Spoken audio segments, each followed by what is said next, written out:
Saudara-saudara siapa sangka dari dapur kecil di Sigli Aceh lahir sebuah kue sederhana yang kini menjadi oleh-oleh khas dan sudah dibawa hingga ke Kanada dan Australia. Namanya kue Ar-Rafiq. Sekelas mirip bakpia, namun punya rasa dan sejarah yang berbeda. Kue ini dirintis oleh Kak Rosni sejak tahun 2003 hanya dengan modal Rp1 juta dengan merek dagang Kak Ni Ar-Rafiq. Ya, kita pertama kan memang pelan-pelan sendiri kita usaha tanpa bantuan. Berarti dari modal sendiri ya? Iya. Tahun 2003. Modal awal kita beli oven aja 1 juta lebih.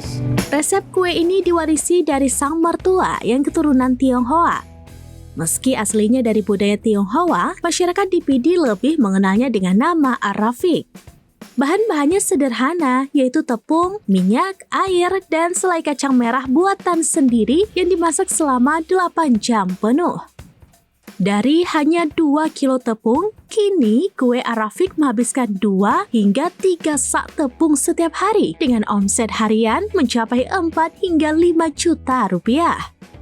Satu bungkus berisi 10 kue dijual seharga Rp15.000 untuk agen dan bisa dijual kembali hingga Rp25.000. Kini, usaha ini mempekerjakan 14 orang dengan omset 4 hingga 5 juta rupiah per harinya. Usaha UMKM ini juga memberdayakan warga sekitar dan terus tumbuh menjadi kebanggaan kuliner dari Sigli. Dari resep warisan keluarga menjadi cerita sukses UMKM.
Download Tribun X sekarang, menghadirkan lokal menjadi Indonesia.